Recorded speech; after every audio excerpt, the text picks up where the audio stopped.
Camera. Yeah.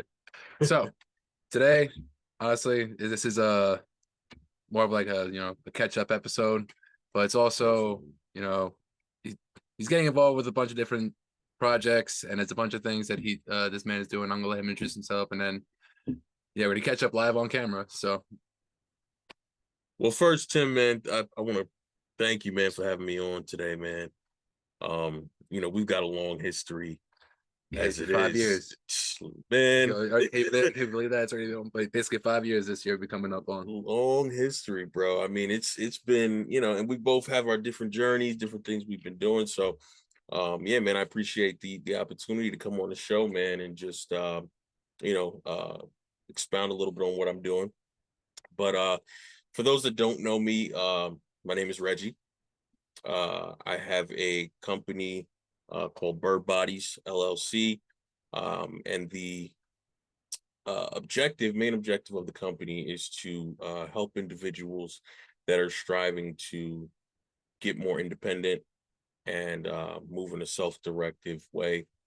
So individuals with autism and Down syndrome and brain injuries and stuff like that.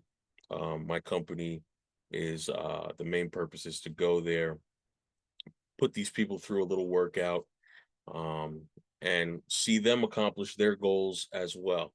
A lot of times the focus is more so just regular people. A lot of trainers just focus mainly on just, yeah. Or for competitions and stuff like that. But my focus is getting those who are not able to move the ability to move again. And so that's what Bird Bodies is all about. It started years ago, uh, prior to 5 years ago, actually, when we met, but it officially took this turn, I want to say maybe about 3 years ago is when I started to really find that niche in the Yeah. market of training. But yeah, that's pretty much my history. I mean, I started out just working out as a regular. I was a very small guy, probably like 140, and Yeah. yeah, I was tiny, That man. that, that that's one arm now. Yeah, It may maybe one pec too also. yeah, man. I started out as 140 pounds, and I remember I just wanted to get big. That was a focus of mine. I was always small throughout school and everything, and so I was like, when I graduated, I'm like, man, I want to get bigger, and I graduated high school class of 2008, Brentwood. I You're know you're a Brentwood guy as well. you're Yeah. So graduated from Brentwood High School 2008, and after that I was like, man, I want to get fit, this and that. And I started working out, and I had no idea what I was doing. No idea at all. I came into the gym, and I'm just following YouTube videos. At this time, 2008, 2009, there were a few bodybuilders who were starting to get big online. And one of them was Cali Muscle, mm, and the other one was Rich Piana. Rich okay. Piana was another one. And I would just watch these guys' videos, them working out, and I'm like, man, I need arms like Rich. You know what I'm saying? Yeah, I'm sitting there like, man, I need arms like Rich, man. I need, and then I'm looking at Callie, and he's just crazy. Next He's level. yeah, I mean, he's mixing soda and Yeah. protein together and making his own little. Concoction. That's just But man, them guys was like really. I mean, of course, I didn't know at the time they were juicing because I had no idea what this world was about, what yeah. fitness was about. And so I'm just looking at them and I'm like, man, I gotta get big. And believe it or not, that fueled me to keep going Mm, and working out. Um, and one of the trainers, now at this time I signed up with Blink Fitness. And one of the trainers in Blink was a very short guy.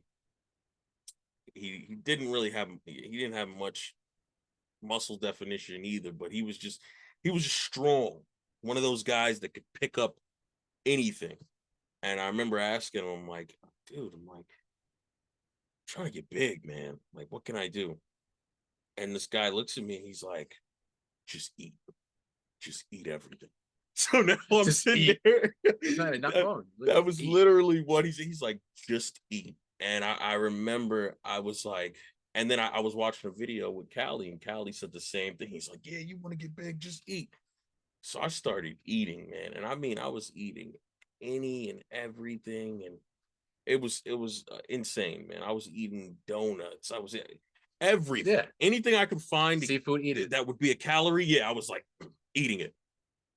And I would work out and I would see, I mean, obviously, if you're taking in that much calories, you're gonna Oh, blow without up. a doubt. No matter what bulk you're doing. Right. And so I started blowing up just big. And a lot of the guys that were in the gym that seen me when I first came in and they seen how quick I was blowing up, they were like, dude, what are you doing? You know what I mean? Now, mind you, at this time, obviously, I'm not realizing that this is a dirty bulk. I'm just going crazy. But My preferred bulk though. Yeah. that's your my preferred. Yeah, bulk. you go a little I dirty go with it, dirty go because I crazy. enjoy because I work my ass off in that gym. Yeah. So Well, that's the thing is if your workout is killer, yeah. you know, some little things can be allowed. You know what I mean? Little things, not consistently, Yeah. not like night and day, 7 days a week. No, Yeah. but if I want to enjoy my burger at least 2 times out of the week, I'm gonna enjoy my burger and some ice cream. Yeah, and throw some cheese on that burger. Facts. There's a little bit of bacon, a little bit of exactly. So, but yeah, so that's what I started doing, and a lot of guys were seeing it, and they was like, "Yo, what are you doing?" And they started questioning me, and then that's when I said, "You know what? Like, this is something I could probably do seriously and help people out. You know, help people get their life in order or whatever." And so that's when I got into the whole training thing. I went online, took the courses, and then went ahead and I think Blink was the first gym I worked in actually as a trainer. And then I started training people. And then from there, I went from that gym to Retro and then New York Sports Club. And then I just started gym hopping and training clients. And it was something that, it made me happy as well as making the clients happy. And I realized like this is something I want to do with my life. But it wasn't until about 3 years ago that things took a turn to where I found my niche, rather in the market, which was helping people with disabilities and stuff. Yeah, and honestly, seeing your growth firsthand, because like I said before, we go back 5 years. Like we met when we worked for Retro, well, not necessarily when my crippled ass hobbled up to him. Well, they gotta hear that story. All right, yeah, go ahead with it, because this is it's it just shows you that you don't have to be the most in shape. Like I basically walked to him like I'm fucking broken Yoda, and just to say like, hey, let's fix up a couple things over here. But so I know it was damn. I really can't believe it's coming on 5 years ago now. It was 5 years ago in Retro. It's crazy. It's crazy how time flies. Yeah, I just remember seeing you doing those bicep curls, and he was doing them. So for people who don't know like what I'm talking about, I'm not going to demonstrate it because it's so small ass space over here. But when you on the cables and you're doing bicep curls, if you're doing them in a squat position also to get a little more range, you want to have your elbows on the inside of your knees so you can actually do a supine on your wrists so you can put more focus to the peak part of your bicep. I caught him on his elbows on the outside of his knees, so I'm like, yo, real quick. Yeah. The death stare I got from him, I swear, he looked up at me like. Well, the first thing was, so I didn't even know you. Yeah. And that's the thing. But after that day, that's when I said, me and this guy's gonna be, good friends, because obviously when anybody's working out, they've got their serious face on. Mm-hmm. They've got their killer face, like especially bodybuilders. Known for just, if we're working out and we're lifting this heavy weight and we're doing what we're doing, you don't want to talk to us. We look very serious and we look like we will kill you in 2 seconds. So I'm there working out and you came walking over with a cane Okay. I told you guys I have a half broken body, so it. I mean, at that time, you at that I don't remember what happened, but I know you came walking over with a cane. And I'm sitting there to myself thinking, like, I know this dude is not gonna come next to me. I know he's not gonna come next to me. I'm over here killing it. Okay. I'm killing my workout. I'm sweating. I got my mean mug on. I'm just going. Oh shit. And Tim comes walking over here with the cane, and he's like, "Hey, what's up, man?" And I'm like, "Okay, what's up?" And he's like, "Dude, let me show you something with that exercise that could actually make it a little better." So now I'm sitting here and I'm like, first of all, this guy's got some. It's also the beginning part of my training career, so I'm more embarrassed now. It's just I mean, I'm like, this guy's interrupting my workout now to try and tell me about exercise. And every trainer knows how we are. yeah. We don't like to be told what to Nope. do or how to, because we feel like I'm a trainer. Don't you dare tell Yeah. me. And so I'm like, let me hear this guy out. Let me hear him out. And the suggestion that he made was good. Like I was like, let me try it. And I tried. I brought my elbows inside and I was like, yo, like I actually feel the difference. And that was when I was like, oh man, this dude is cool, man. Like we could definitely bounce knowledge off each other, chop it up, learn some things. And that's the one thing I think is very important in life is always staying open to learn.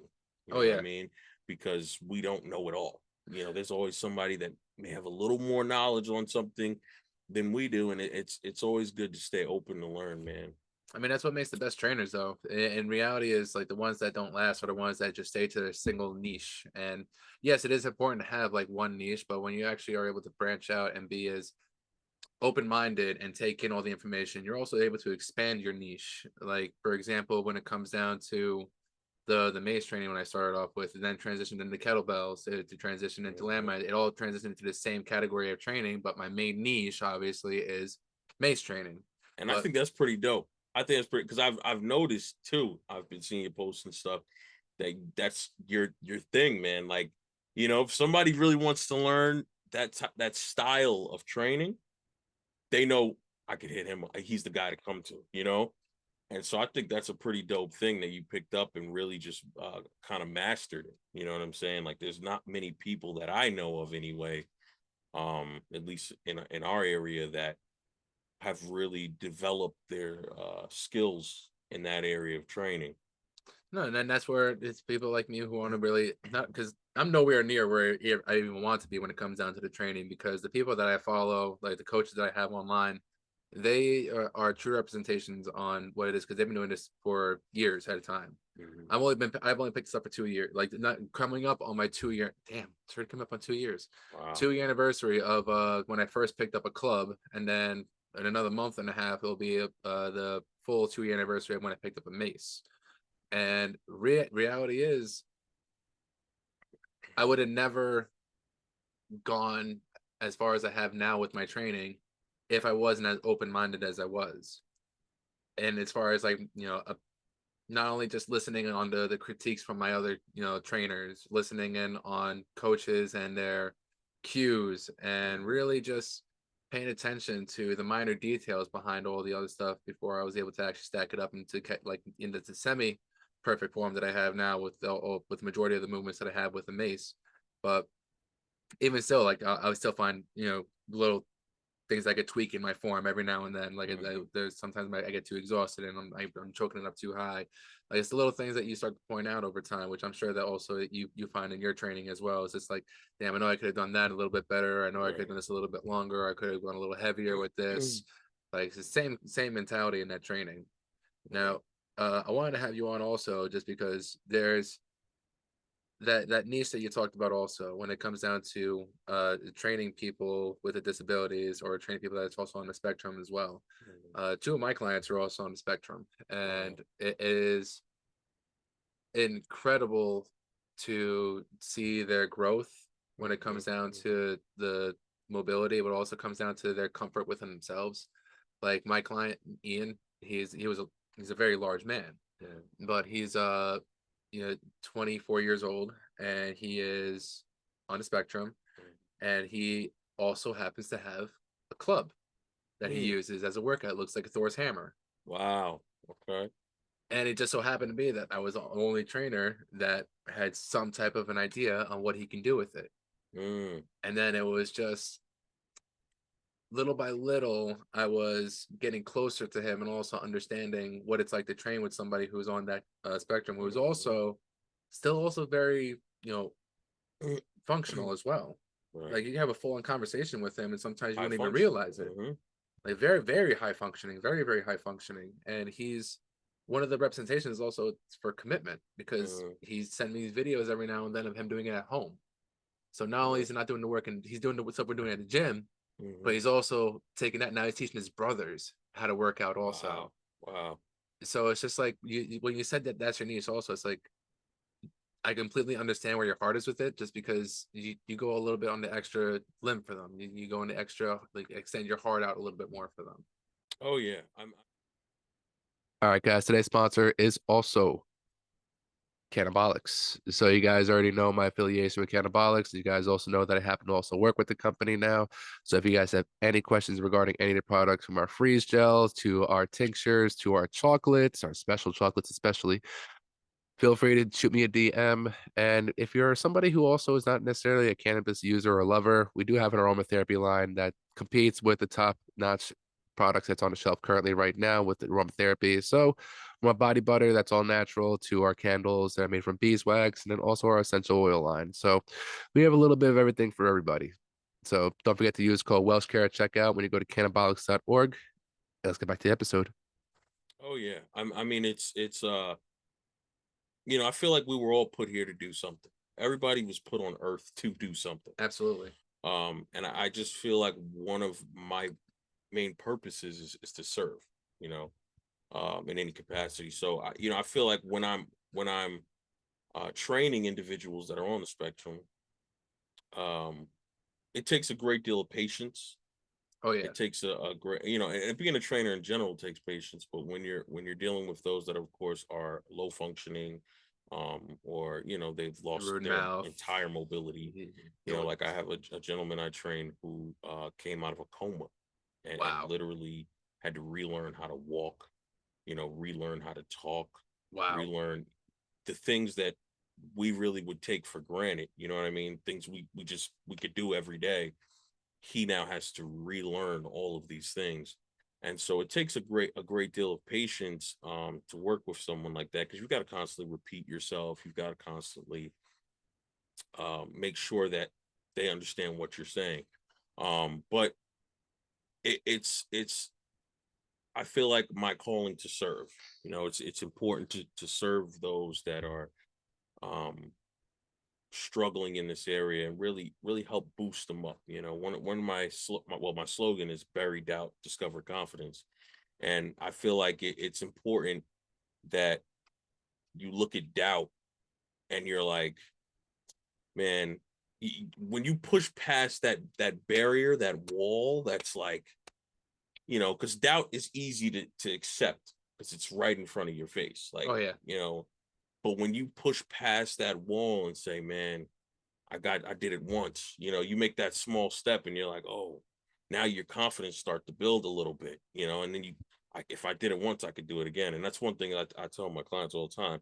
If they'd be like, oh, I can't do it anymore, I'm like, well, you did it literally 2 sets, so you can definitely do a third set. I love it. I love that. So, I love it. I love that. I love that exact line. It's like, well, yeah. you've already done it multiple times already. What's one more?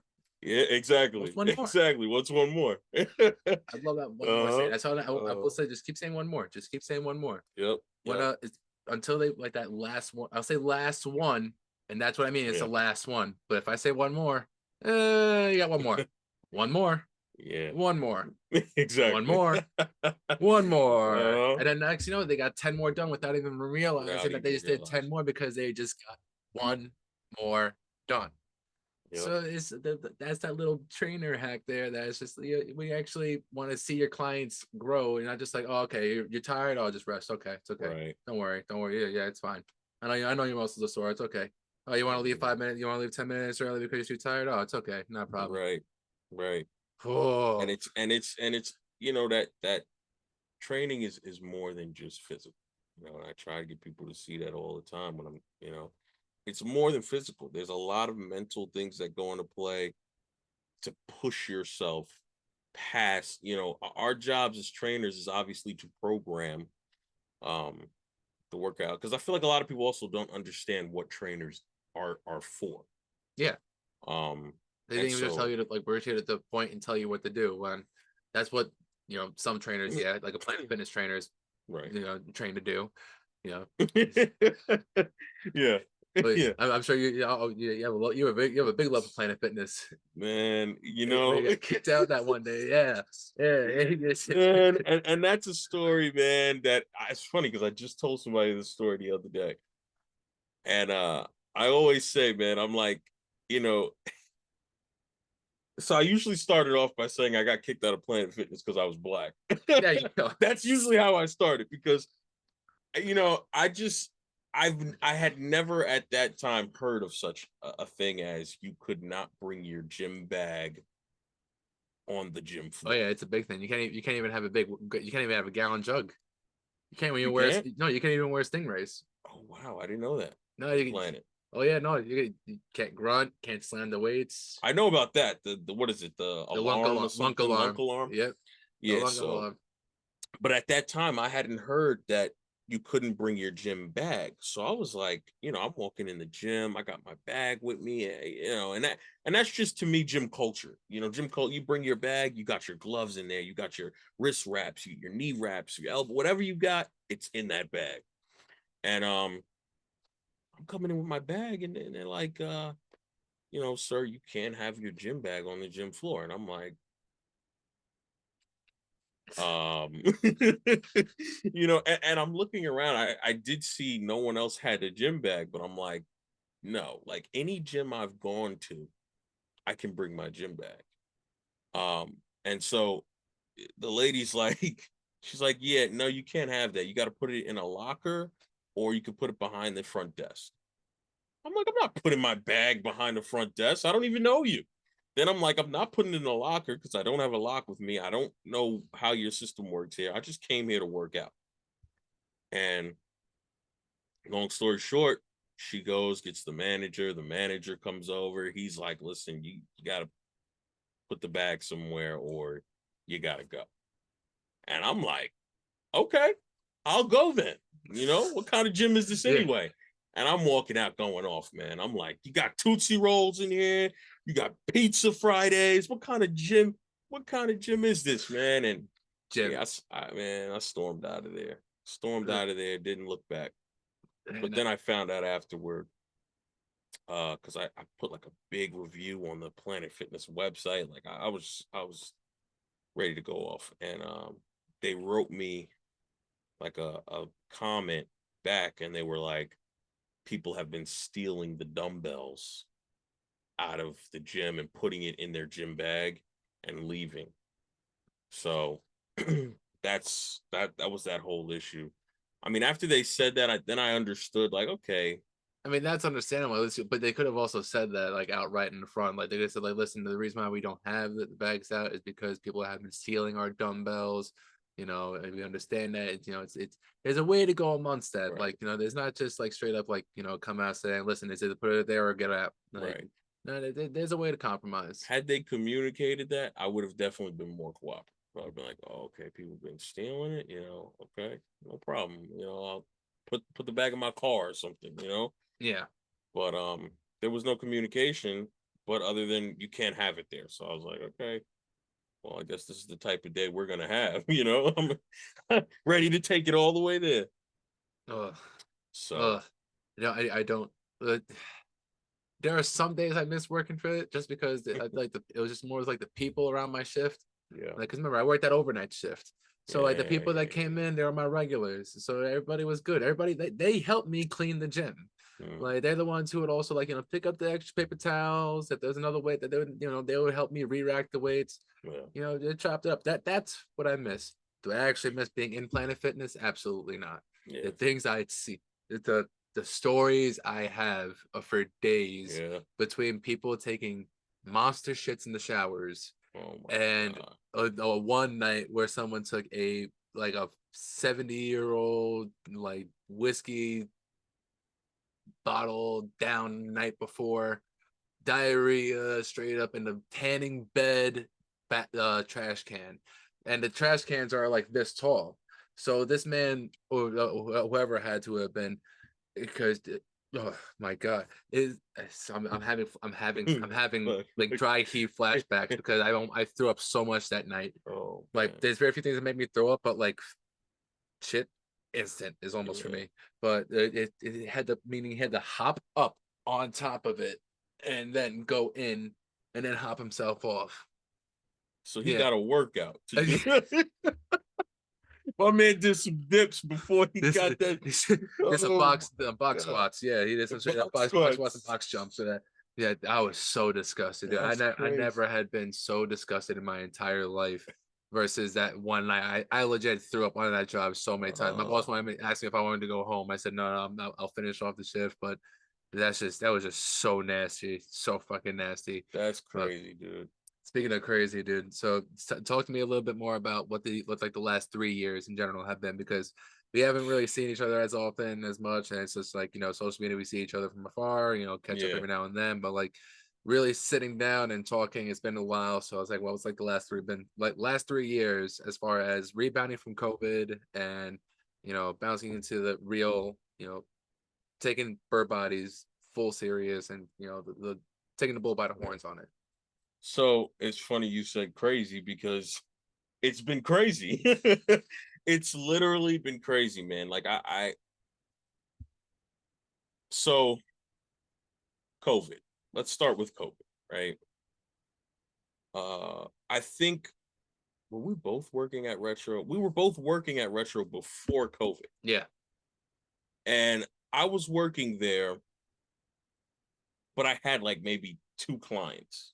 So I only saw you like once every like Yeah. 2 or 3 weeks, same thing. I mean, I honestly would just pop up just to hang with you guys. Like Yeah, I would pop up to hang and talk to the fitness manager a little bit, hang out with, because we had such a good team of people yeah, at Retro. And it was such a good, like just good energy, man. yeah. Me, you, Aaron, Taylor, and I forgot some of the other guys' Sheila names. was there, Will was there, Night Cruise, um, The front desk nice crew, Bree. I Bree. still talk to Bree, her and her Yeah, boyfriend. man. Um, Carla was there.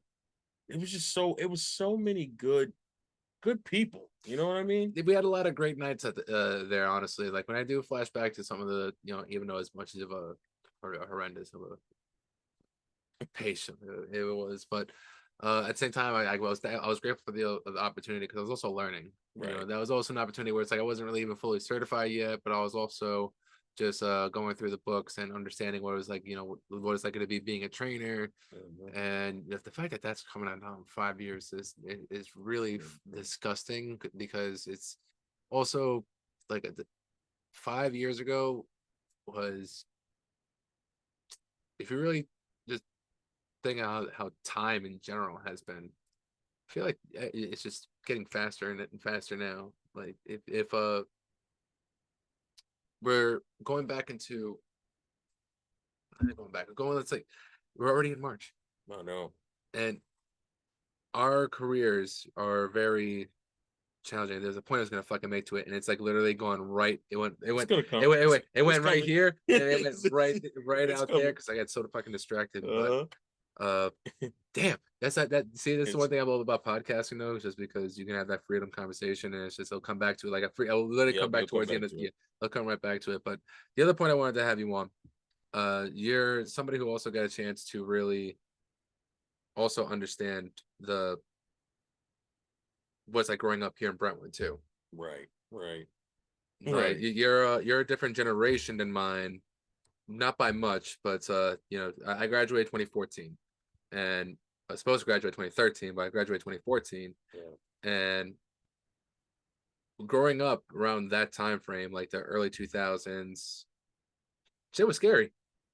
Shit was Well, scary at some points. What were some of your memories of that time frame? What were like, So what's funny, man, is when I exited Brentwood High School, right? Or rather, not before my exit. Let's start freshman center. uh Let's get yeah. Let's go back freshman to the center. one of the worst ideas that anyone that grew up in Brentwood knows. This was just It's the dumbest idea in education system. You have a bunch of ninth graders coming from all different parts of our middle schools, north, south, east, west middle school, and Brentwood's huge. And the fact that Mhm. you're cramming all these like these teenagers, these 13, 14, 15-year olds, just little shitheads all together, and you cram them into one building. You have to make them all go one way, like a One way. prison system. One And way. it's security guards. If your classroom was over here and your next classroom was over there, you would have to go All the way all the way around. around and then go in. The dumbest Yo, thing. The dumbest thing. man. I have a lot of great memories from the Yeah. freshman center from the people, but the dumbest thing Dude, ever. I will never. This is a memory from freshman center I will never forget. So I'm exiting a class one day.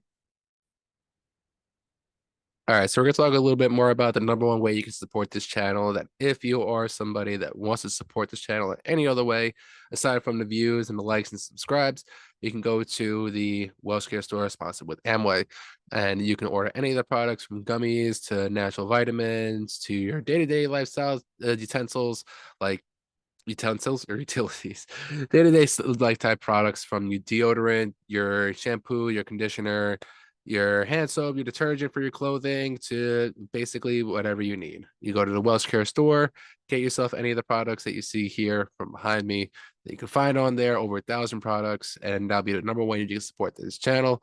So yeah, go to welshcarestore.com and welshcarestore.com. No, go to Welshcare Store link down below.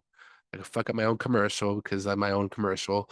Go to the Welshcare Store down below, and then you'll be able to order anything on there. If you guys have any questions about any of the products, shoot me a DM on the Instagram, and I'll be more than happy to answer any questions that you guys have. Let's get back to the episode. And I exit the class. I see one of my friends in the hallway, right? And he's like, "Yo, come walk with me for a sec." So I'm like, "Okay, no problem." I'm like, "What's up?" Before he can explain to me what's up, he walks up to this other kid and he's like, "Yo, were you talking about the east side?" He walks up to this kid and he's like, "Yo, were you talking about the east side?" Nah. The kid says, "Yes." Oh, I'm standing there. I'm standing there like, "Oh, oh, so this is what we doing. Like we just gonna leave class and this is what's happening right now." Kid says, "Yes." Boom, hits the kid. I mean, and then of course you know how the freshman center was. I mean, you had every side, yeah. north, south, east, west. A crowd just out of nowhere closed off the whole section. Everybody was just throwing blows. I was like, man, how did I end up in this? Right smack dead in the middle. How did I end up in this, man? But that's a memory I will never forget from the center, because to me it was just dumb. Yeah, You take all, I mean, you took literally every side of Brentwood and put them all in the same school and thought there was not going to be a problem with that. literally.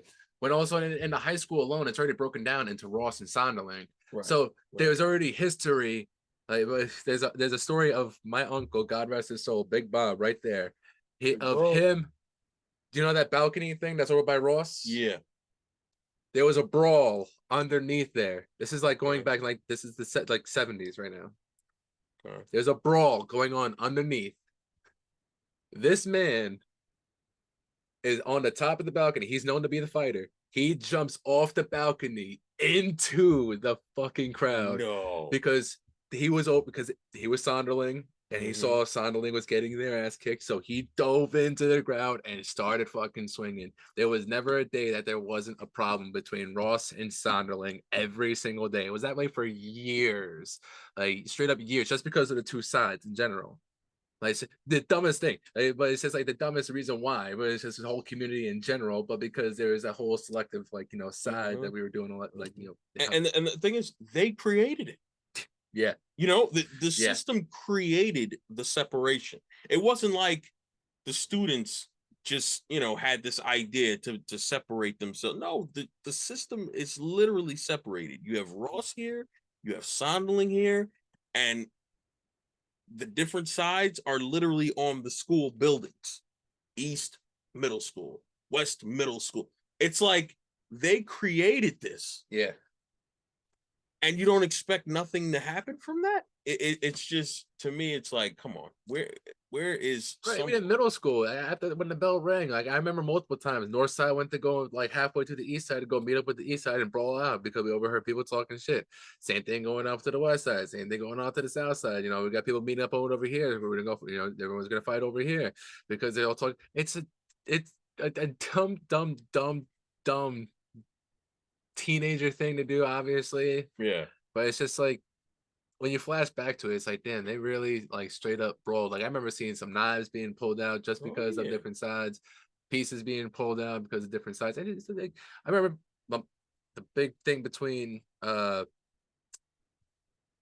MS and Goon Squad at the time also. Straight up, I remember we were in seventh grade. We were in seventh grade, and you had grown men throwing gang signs up at us as passing by.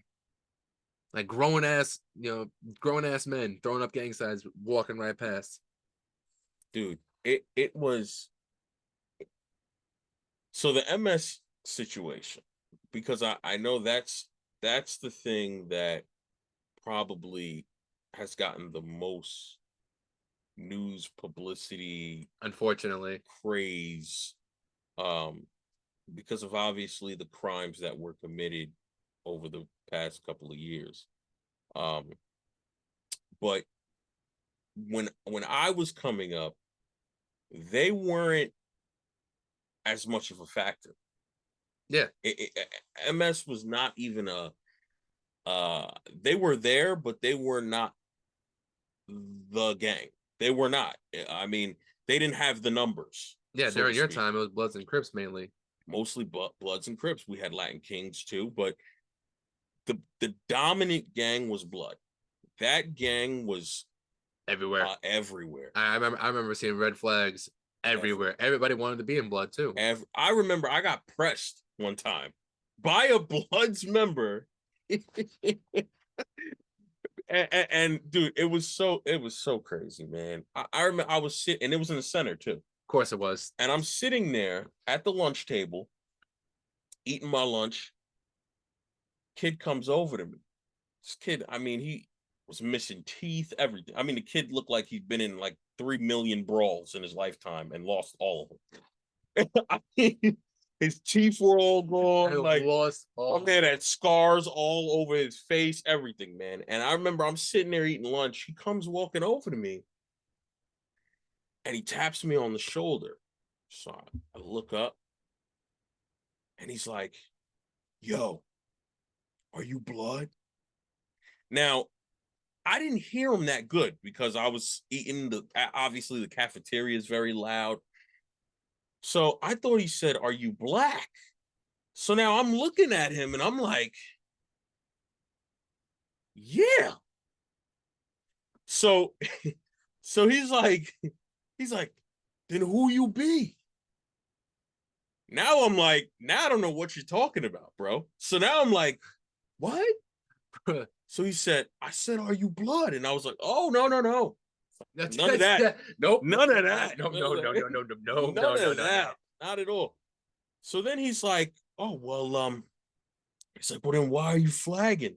Now, at this time, bro, I was so innocent. I didn't know that if you had your do-rag hanging on the right side, it was apparently a Blood's symbol or a flag.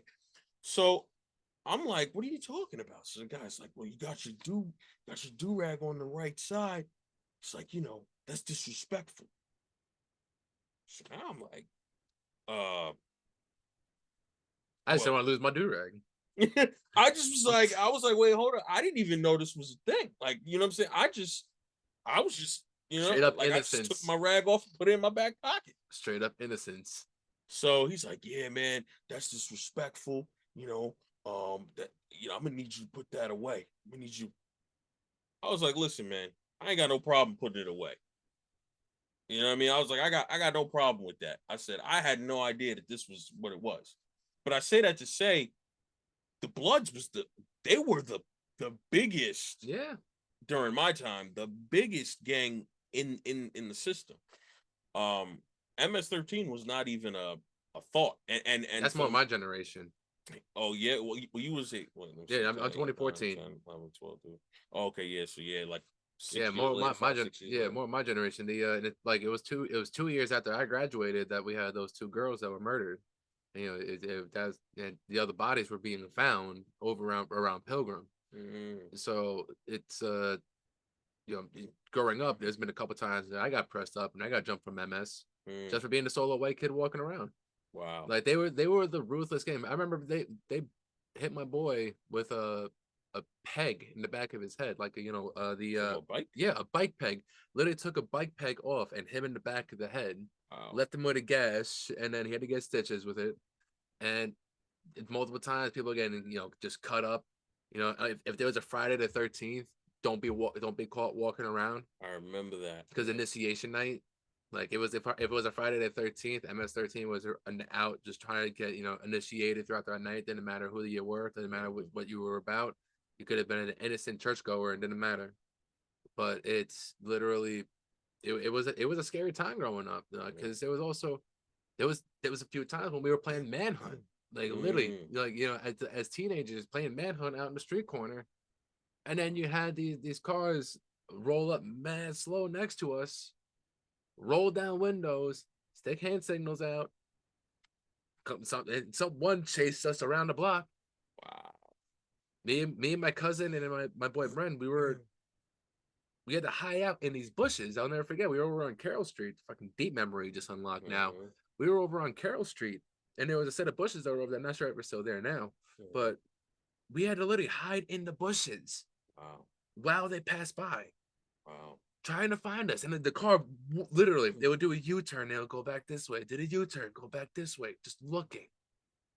And like, that night, we knew for a fact, it's just like, all right, these games are done now because you can't do it. You can't do it around us anymore because it's literally that much of a threat where it's like we were just innocent kids.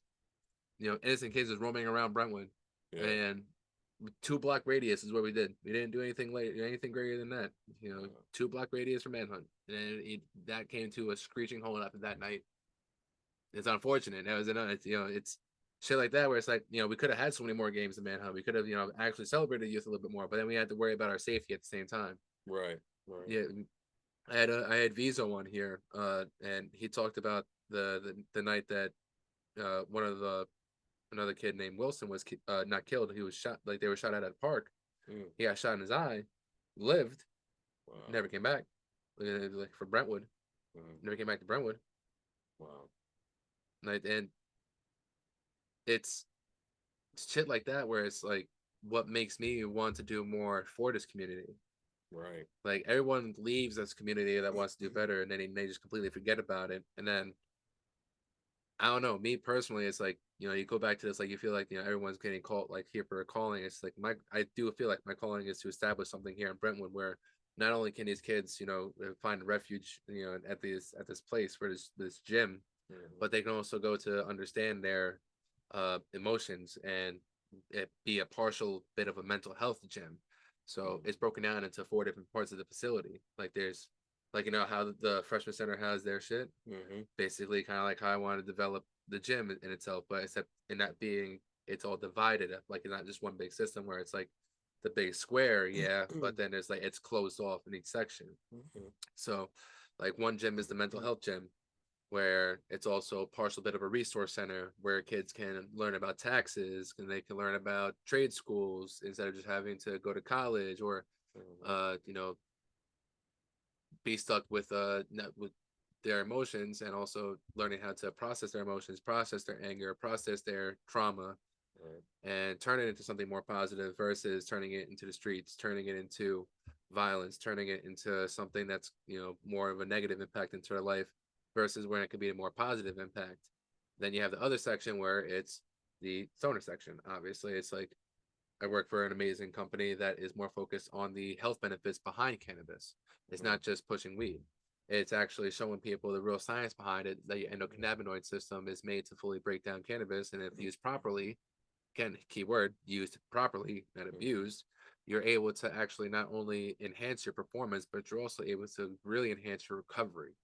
So, Now, I mean, that I want to talk to you about a little bit too, yeah. because, um, I mean, I don't smoke. I've never been a smoker of anything, cigarettes, Yeah. marijuana, anything. But my question is, well, one, why do you believe marijuana was considered illegal, or Oh, rather, we're gonna go. We're yeah, going full government yeah. conspiracy theory now.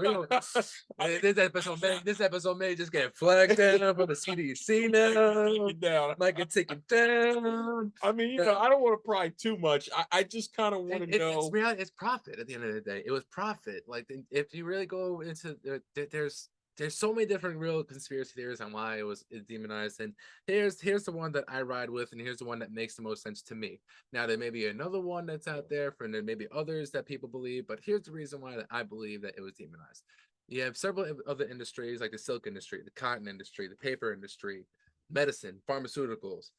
Everything could have been taken out if this plant had just been taken serious more in the beginning, but it's not much of a profit.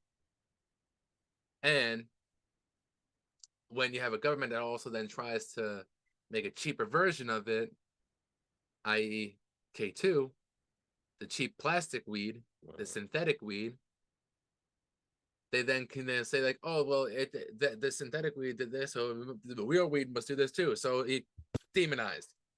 No, reality is, I know for a fact they would have pulled profit away from the industries, from the silk industry, the cotton industry, because you make hemp clothing, you can make hemp paper, hemp toilet paper, hemp concrete. Everything can be made from hemp. Literally, it and may last 10 times longer. Hemp concrete actually can absorb, move with the water and move with the cold, versus asphalt, where in the summertime it's going to expand, and in the wintertime it's going to shrink, crack, and shatter. That's how we got so many damn potholes. Hemp concrete, not the case. Then there's also the medical benefits behind weed and behind cannabis in general. Like there's plenty of products that Cannabis also has that are non-psychoactive and have zero THC, between our tinctures, the vapes, and then also the edible as well. The 3,000 milligram CBD chocolate bar. Like my family, my mother, especially my mother, doesn't smoke weed. My mother's she's a cigarette smoker, unfortunately, but she doesn't smoke weed. But I got her on the roll on, which is the freeze gel, which is a combination of CBD isolate, menthol oil, eucalyptus oil, turmeric, curcumin, all natural anti-inflammatories for your skin. Okay. And it's also water based. It's not a cream. So it's the creams, like the lotions, they tend to just stay on top of the skin. Yeah. Versus our product will actually penetrate your pores and it'll actually work with your endocannabinoid system. Because you have CB2 receptors that are on your skin, then you have your CB1 receptors that are internally, which is how you're smoking it and eating it. But CB2 receptors are mainly found in your skin.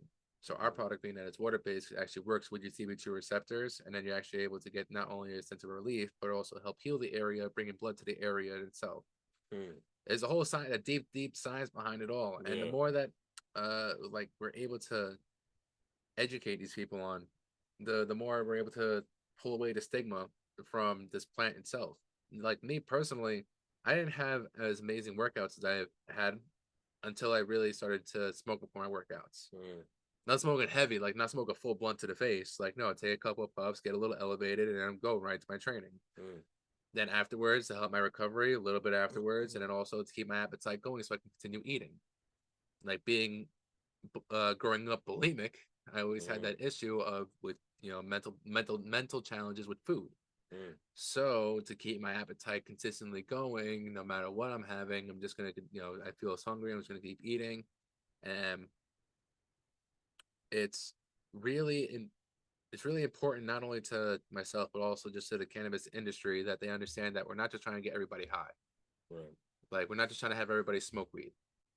Like All right, guys. So we're just gonna take a quick break and talk a little bit more about the good people over down at Origin Main / Jocko Fuel. That's where you're gonna see the Jocko White Tea, Jocko Moke, Jocko Krill Oil, and all the other products you see behind me that are Jocko related.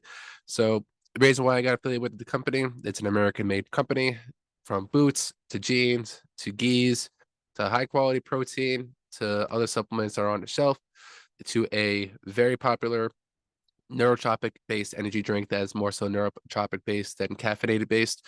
So if you guys are interested in any of those products, you can go to originmain.com and use code Welsh10 at checkout and you'll save 10% off at checkout. Again, Welsh10, originmain.com, use code Welsh10, 10% off. Let's get back to the episode. like we're just trying to show you an alternative uh towards your regular daily pills or your regular other vitamins or other supplements that you're taking that are, maybe giving you a great energy boost, or are they really giving you any health benefit? Right. Like our CBN and our CBG, I'm sorry, our CBG and our CBD tincture, which is called Rise and Grind, is a daytime tincture that you use that's non-psychoactive, and the CBG is basically it's another plant, another hemp plant that when you break it down, it's basically like a natural caffeine without the caffeine. It's naturally uplifting. So when you infuse that with CBD, you get the effects of the anti-anxiety effect from the CBD, but then the consistently staying focused and alertness from the CBG. Then you have the CBN and CBD, which is the CBN is the cannabinoid that basically gives your body the easier access into REM by turning off the parts of the brain that stay active during your time of trying to go to sleep. That stage of that light rest. This is basically made to give you that easier access into REM, so you feel deeply rested. That's why the product is called is called Deeply Rested, and it comes in multiple different milligrams because everybody is not the same. Like I myself would need the 4,000 milligram because I'm also a daily stoner and be somebody that also smokes weed casually. I don't get REM that easily. I don't get into that deep state because THC blocks off parts of the brain that give you access into REM. But then you have the deeply rested, you're back on track. Gotcha. So even for like the regular stoner, like these products can also enhance not only your highs, but they also enhance your recovery. And that's the goal, the main goal. The whole company started so that NCAA athletes had a clean source of CBD without the risk of THC interfering with their drug tests. So all the stuff is third party tested, lab tested, and it's actually proven to show it actually works.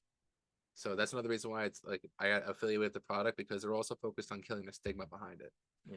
And one of the main things that I'm trying to do, especially for the veteran community, is pull them away from the opioids and get them onto the plants, because these opioids have done nothing but take friends away from me, almost took me away, and have kept my family on a bind on these prescriptions.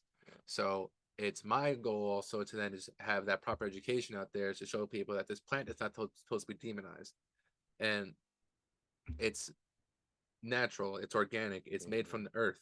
Like it's not manufactured in a lab. Like some of the stuff, some of the shit is, but depending on where you get it from. But it's that comes down to a whole different conversation. But yeah, that's another reason why it's like I want to have I want to give people the freedom of being able to smoke weed and work out also. So that's why that's the other parts of the facility. Then you have the regular main gym, obviously. There's like the hangout spot, and just the regular what you need to do. And then there's just the open room, like for basically it multiple different ideas between turning it into a therapy office or turning it into some place where there's more mental health benefits. So that's the whole idea behind that. Yeah, the big vision behind it. And so you're looking to put this in the community of Brooklyn. Yeah, because then the profits, I want to basically turn it into scholarships. I want to give these kids that really have no option to go to college or go to schools that they want to because they can't financially afford it, and then they really don't want to focus on taking out student loans. I want to give them that opportunity without having to worry about that. And then down the road, little by little, it's just like the next big goal after that is to buy out one house at a time from my block. You know, buying it and then establishing either houses for my family or houses for people that need. Like it's not necessarily just turning it into profit immediately. Like Right. there's plan one, well, the big plan, there's the big plan, Mhm. and then there's the little steps to each one that I gotta take. Right now, there's still, you know, the little steps that are there. But all the steps that I'm taking right now are at least steps towards the goal Right. and are at least things that I'm making happen versus just staying stagnant and just thinking about the goal and not making any action towards it. You Right. know, it's the goal is to get that facility up by the time I'm 34. You know, I'm 27 now. I turned 28 this year, and I still got plenty more time. Mhm.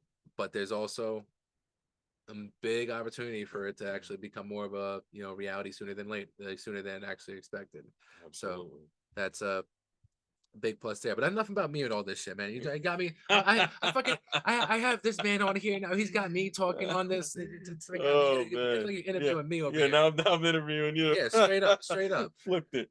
Completely flipped it. Oh man. But one thing, so I've been having all my guests basically answer a set of questions, Okay. and it's not like, you know, a major questionnaire, but just what are three things that you are grateful for? Three things I'm grateful for.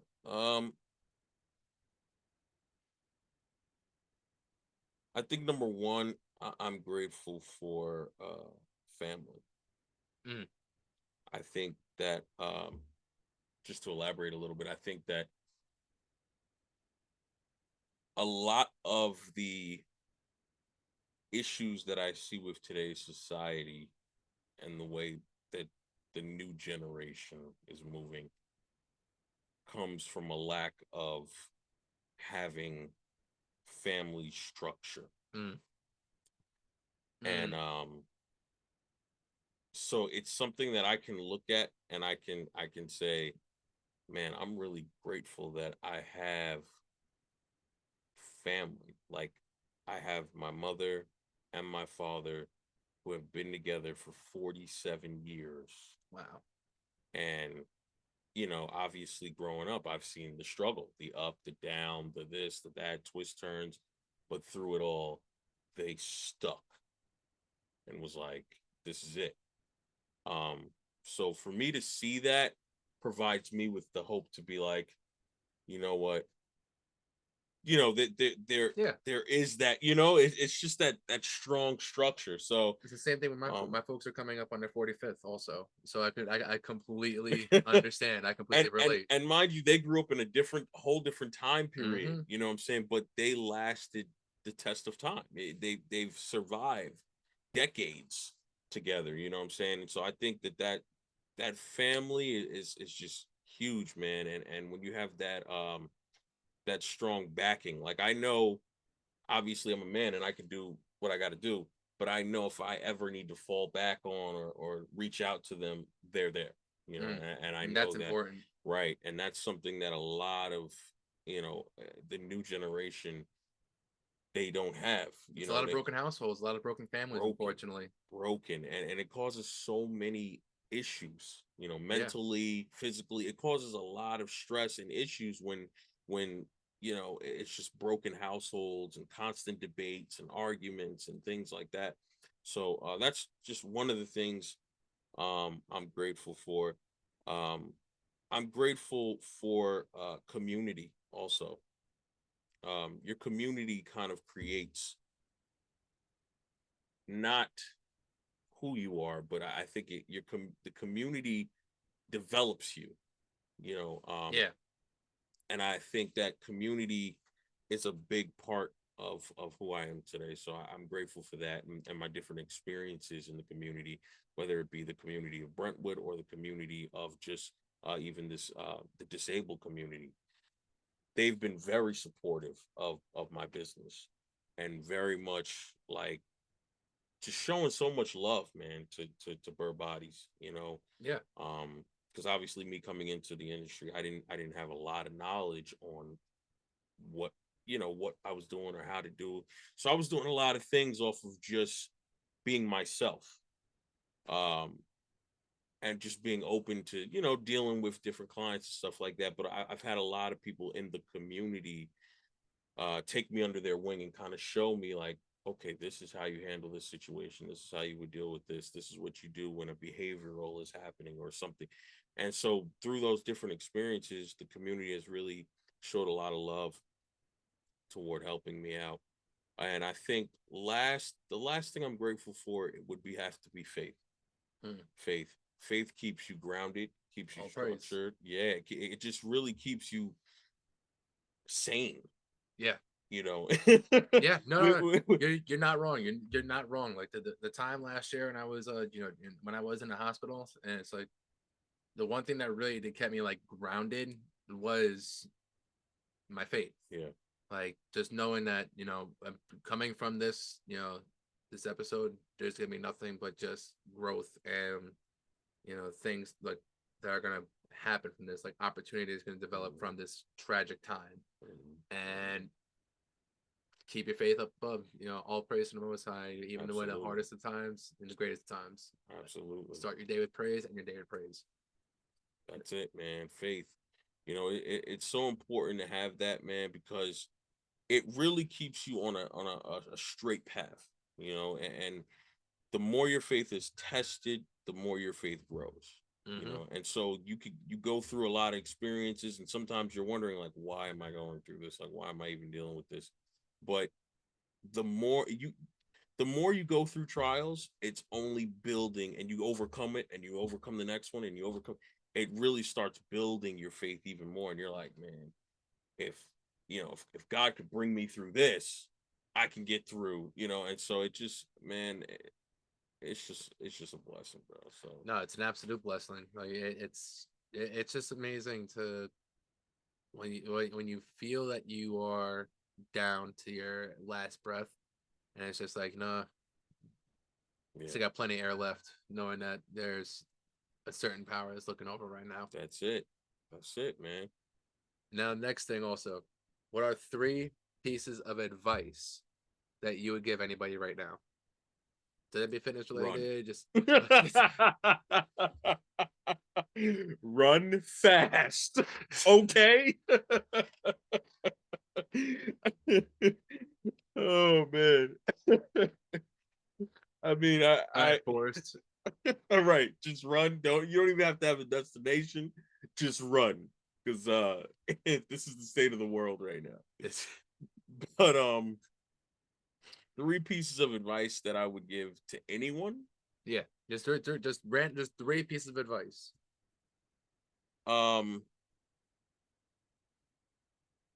Stay consistent. I think that's a strong.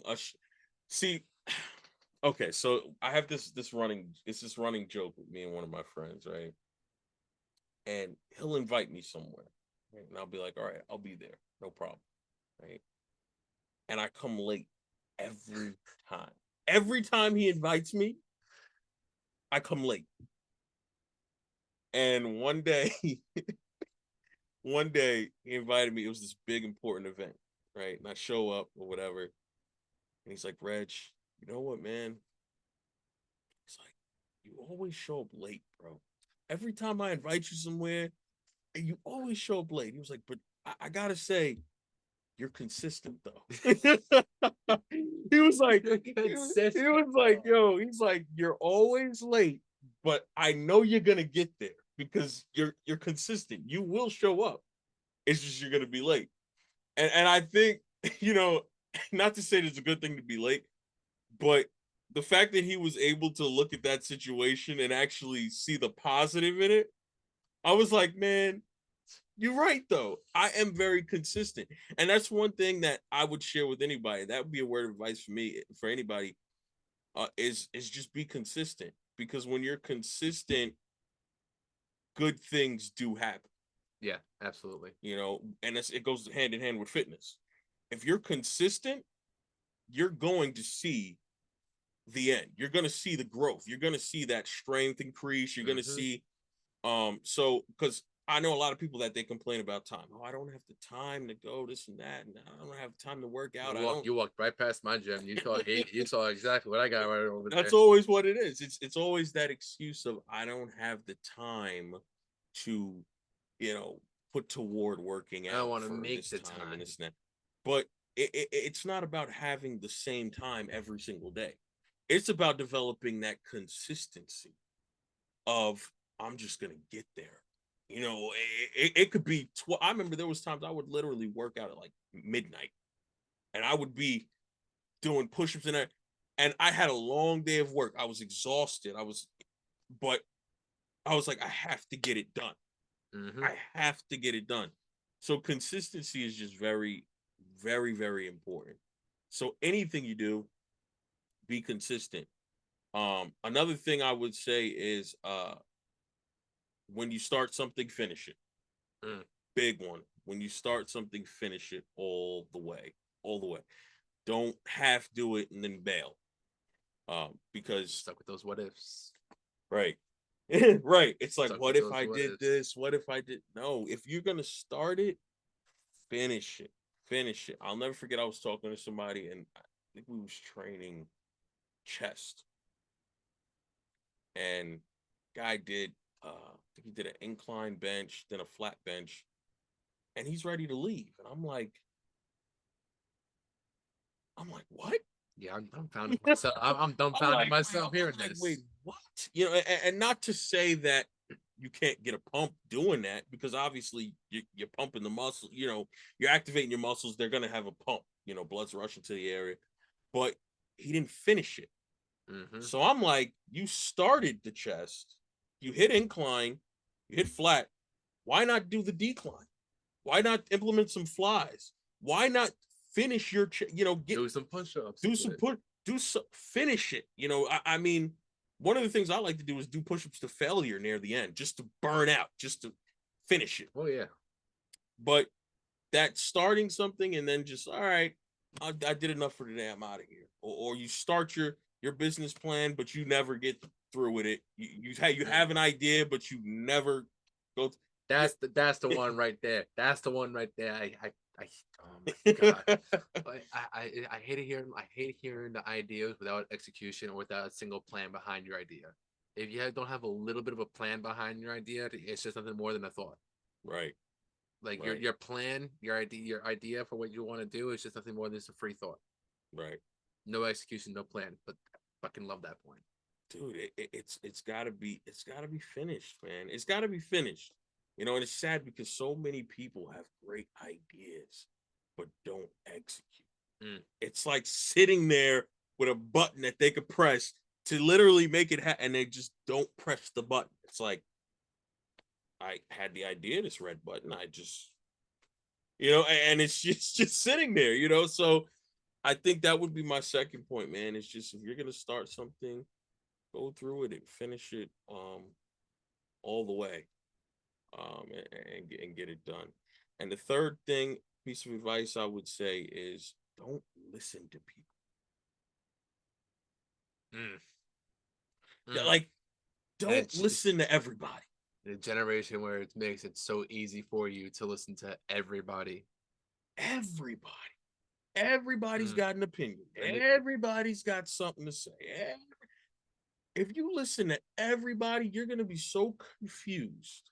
Yeah, you'll be a consistent owl. Just your head's going at 360. Like, what the hell am I supposed to even thinking? It's like, and that's the problem. Everybody's got something to say, man. And it's just like, no. All right, guys. So last thing we'll talk to you a little bit more about today is my boy Eric and his company Based. You guys already know Eric has been on this podcast. We've talked about Based before. We talked about the main product that he has, She Legit, that I have been taking now for the last 3 months or so, 4 months or so now.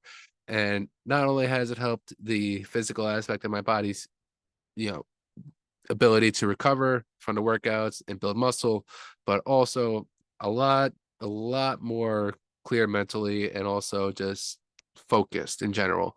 So if you're looking for something that's very natural for your body to also aid in weight loss, but also aid in muscle development, but also aid in concentration, Go get yourself some base. Use code Welshcare. Use code Welshcare at checkout, and you'll save yourself 10% off. Also, let's get back to the episode and let's finish off our conversation with Tom. If you have this idea, you have this calling, you have this drawing to do something, you don't need the input of 5 and 6 and 7 different people of how you should go about it. Get up and go. What's stopping you? Should I work out today? Yes or no? I put it as a poll. Yeah, put it as a poll. Should I do that today? Like, I don't know. Should you wipe your ass? right? Should I brush my teeth this morning? Like, should you go shower? What are we doing, man? No, just get up and go. I'm not saying that you shouldn't listen to wise counsel, because I think you should definitely have some people in your corner. On any team, you should have people that bring something to the table that you don't have. Everybody on that team should play a role that, I want people on my team that's better than me at something. That's how you know grow. What I'm saying? Exactly. I don't want you on the team with me if we both good at the same thing and we both bring the same thing to the table. What growth does that bring to anything? When you have a variety of different niches and they actually all collide together, you're bringing in different audiences from different niches. Then will then appreciate your niche and then that niche and then this and then you have a whole fucking community. It's such a crazy idea that people just don't understand that if you execute with a team of like 3 to 4 5 to 6 people, don't need a team of 10, you don't need a team of 100, you don't need a team of 1,000. If you have 6 motivated, not even motivated, 6 disciplined, consistent, and just overall strong-minded individuals who won't crack under pressure. Joey Diaz says it best: you could take on the fucking world and have a whole army against you and it wouldn't stop you.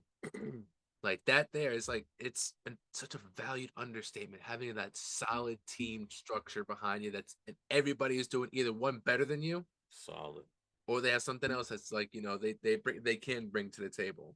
So those are 3 pieces of advice. Now, last thing, what are 3 goals you got for yourself right now? Either short term, long term. What do you got for yourself? 3 goals you want to have established for yourself, or you have established for yourself. So many goals. I got so many goals, man.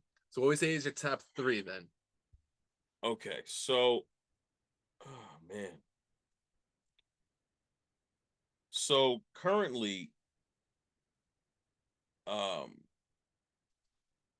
for Burr Bodies, we're looking to expand, looking to bring on some more trainers. So if you're getting certified in like the near future, you might want to shoot me a resume. But we're gonna be looking to bring on some trainers to Burr Bodies, looking for people that are obviously patient and can deal with people that are disabled. But we're also going to be looking toward getting a facility strictly for the community of people that are on the spectrum.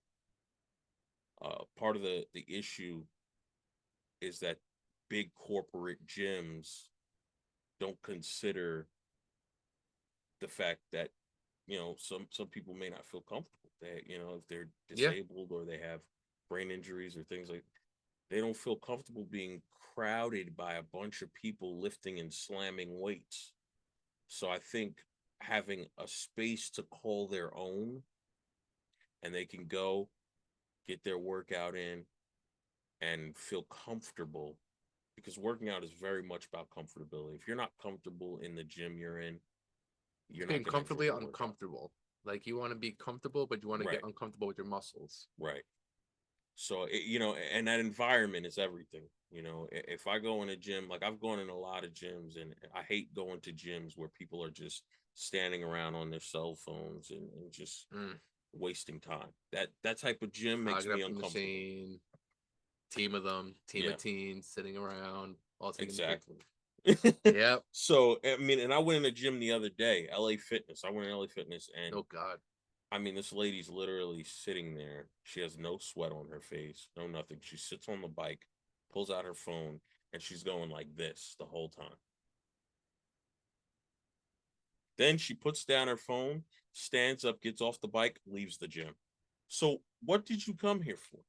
What did you come to the gym for? We're in that generation of clout, and the trainer Tom that I'm good friends with also. He is a brute. He will point that shit out so fast with Yeah. anybody.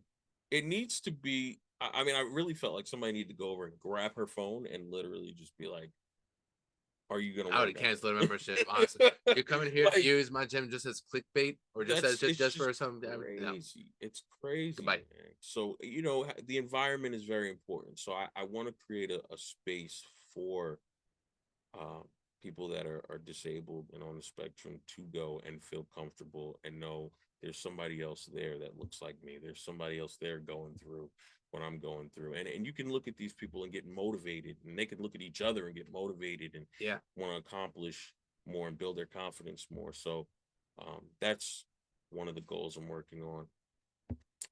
Secondly, I am a co-owner of another business, a non-for-profit called Lifting Love. And me and good buddy of mine, Leonard Triumfo, we started the Lifting Love Foundation, and it's all about giving back to communities that are less fortunate. So people that don't have food, clothing, um, stuff like that. We're looking to give back and pour into those communities and just lift love, man. That's what it's about. A lot of people that are angry people are because they don't have love, and that's what we look to provide to people, is give them that, just sometimes just a plate of food will make somebody like, wow, Oh yeah. there's a little bit of love in the world, because they don't see where it is. You can look and see so much evil, but you don't see a lot of love. So what we want to do with that organization, or rather the foundation, is really give back. So we're looking to definitely expand with that. I believe we fed over 500 families last year. Wow. Yeah, so this year, Wow. obviously, we want to make that number bigger. I believe the goal is 1,000 families. So we're looking to just double that number. But yeah, I mean, if you have any donations or things you want to give to the Lifting Love Foundation, you can absolutely do that. Just Send me over the links, and I'll Google's also put the link into put the 'em in. YouTube channel and the YouTube description, so that anyone who's watching as part of the podcast can also donate down below. Awesome, awesome. Yeah, man. So that's those are the probably two major goals that I'm working on right now. If I had to think of a third goal, which one do I want to say? Because there's just so many of them, but I still want to get into the supplement game a little bit, but and I've been working on some things with the supplement industry, but it's got to be done right. Yeah. It's got to be done right. It's got to be done right. So I I'm in the process of developing a kind of a branch off to Burr Bodies. Okay. It's going to be called Burr Snacks. Okay. So I want to have sort of like a juice smoothie bar type of thing. And it's going to have a lot of like protein shakes and mass gainer shakes and lean shake, but it's got to be done the right way. And so I'm not gonna drop it until it's done right. Okay. Okay. I need to know the ingredients is right. I need to know everything put into everything is right in order to release it. So, I've reached out to a few different companies, supplement companies and stuff like that, and I've realized a lot of them don't care what's in these products. No. It's very rare you get companies like, for instance, Jocko's company, which is amazing. Like, You know what I mean? Like you know the product is good. You know what I'm Yeah. saying? Where And there's stuff on the website too here that you can get from the Welshcare website as well. The everything from on here, not for necessarily the essential amino acids, but like the vitamins, you can trace them back to the farm. Right. And we have one pack of vitamins on the website where it's called Double X, where it also has phytonutrients in it as well. nice, So it's basically your source of just all minerals that you need and just one shot. And nice. it's incredible because you can literally like go right back to when the plant was pulled, when the plant was basically turned into the powder, and then when it was turned into the actual supplement itself. Wow, that's So it's a nice. full on like you know you can trace everything back. Wow. No, and it's all third party. There's nothing that comes ships overseas. Everything's here in America, American farms, thankfully. Nice. So that's another part of it as well. So it's like I fully understand that line. So we can talk more about that once we pop off of here. I can get just that with some of the people over here. Yeah, man. Yeah, I mean, I think it's it's important to know what's in the stuff you're taking. Yeah, And especially in these times, you definitely want to know everything that you're putting in your body. So they market and make it easy for people to get I started my first pre-workout with C3. C3, Not even not C4. C4. Not even C4. No, it was literally called C3. It Yeah. was a Walmart C4. Wow. That was my very first pre-workout I ever bought. And I remember it because I took it for 2 different times, and both times I felt like the worst pains in my stomach.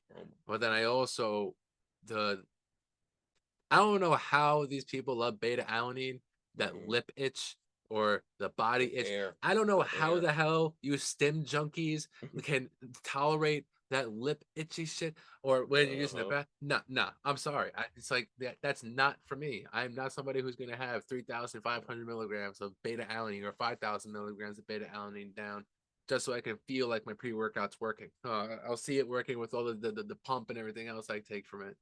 You know what's crazy, man? I stopped taking pre-workout.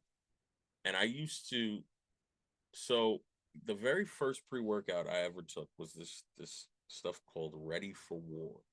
Oh God. Oh God.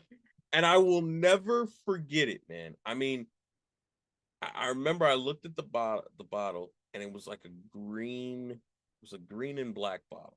And the title said Ready for War on the bottle. And I looked at it and I'm like, and my buddy at the time, he put me on to it. He's like, dude, you need to try this stuff, And I was working out with these crazy bodybuilders. I mean, these guys were in the gym like all day long.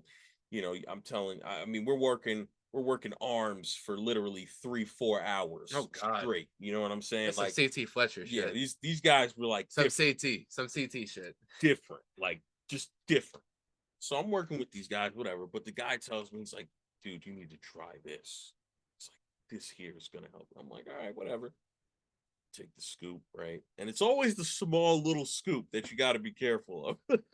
Oh no. So I take the small little scoop. Now, this stuff tasted literally like vomit.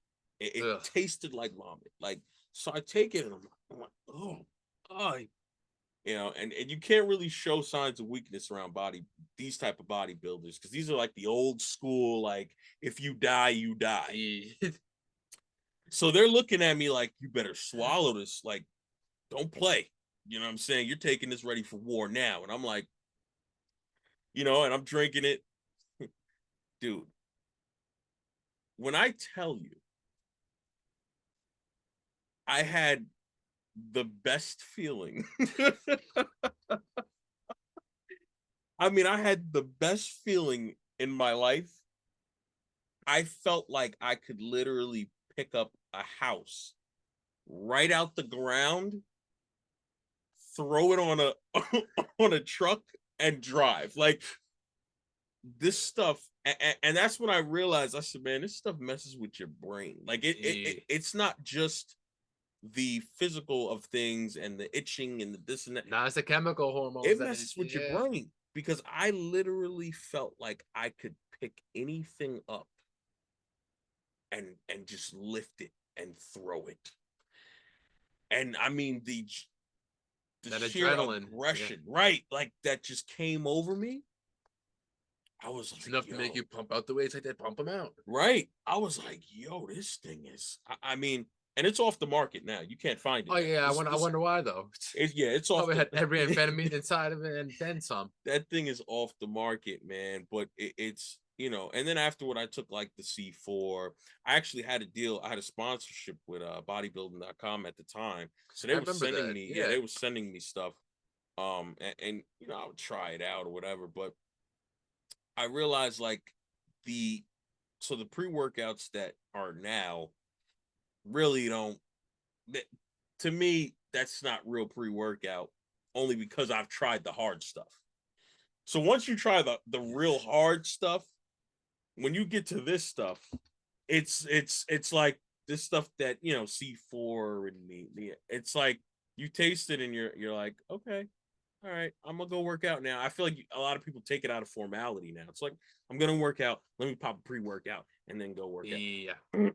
But it's not it doesn't really do anything for me. Like it doesn't. Especially like these 18, 19, 20-year-olds, like they really need to pull away from the pre-workouts because you don't want your body to get used to that shit. Right. Like the one thing that if I could change anything about my whole fitness career was that not taking as many supplements as I did when I first started in the beginning.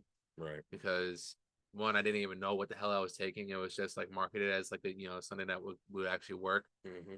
Versus being educated now behind everything and actually realizing that there's only maybe one or two real good pre-workouts that are out there right now. And not for nothing, it's like it's so easy to like fake supplements like citrulline malate. Like it's so easy to use that as a filler because malate is so cheap, and just because you have citrulline malate, you could put that basically 2-to-1 ratio on there, and that people are not going to understand that it's more malate than it is citrulline. Right. So if you're buying it strictly for the citrulline aspect, like the cutting aspect that you get from citrulline, the vascularity benefit you get from citrulline, you're not going to get it at all whatsoever because you got such a picogram of it basically, because you got all that malate instead. So it's not a real product. That's shit. It's annoying as hell with with these supplement companies. Right. I mean, definitely. I feel like if you're somebody new to working out, new to fitness, Coffee, green tea. Thank you. Keep it simple. Keep it simple. Raw honey. Raw honey. Raw honey. Right. It literally just yes. like right on the tongue. Some people, I'm telling you, it's a natural pre. I don't get it. I don't understand it. Yeah. But it's more natural than any other the dry scooping shit that you guys were doing. That's the thing I can't stand is these fucking dry scoopers. Yeah. I can't stand it. I can't stand it. I can't stand it. Like it's not only are you destroying your esophagus, you're also like you're eroding your teeth enamel. It's literally just like these chemicals just sitting on your teeth and just eating away at your teeth. I knew somebody that sniffed pre-workout too. Oh, what the fuck? I mean, just literally sniffed the pre-workout and would go, and I was like, wow. Wow. Yeah, wow. I'm dumbfounded. I'm just dumbfounded even thinking about that. The things people do, man, in this industry. If you're in this industry and you're in the gym enough, you're gonna see some weird stuff. Oh, yeah. Like I told you before, I got so many stories for Planet Fitness, but that's time for another one. But real quick, before we wrap this thing up, where can they find you? Where can they get you at if you want to book sessions, or what can they do for you as far as like reaching out to you? Everything is at Burr Bodies. Or you could just go to burrcamp.com. Burrcamp.com, you will find everything you need to know. Social media links, video information on training, all of that. And for those individuals that want to get on board, just have your FIs reach out to me and we can set something up. Yeah. Well, brother man, this has been awesome. It's something that has been much needed to happen.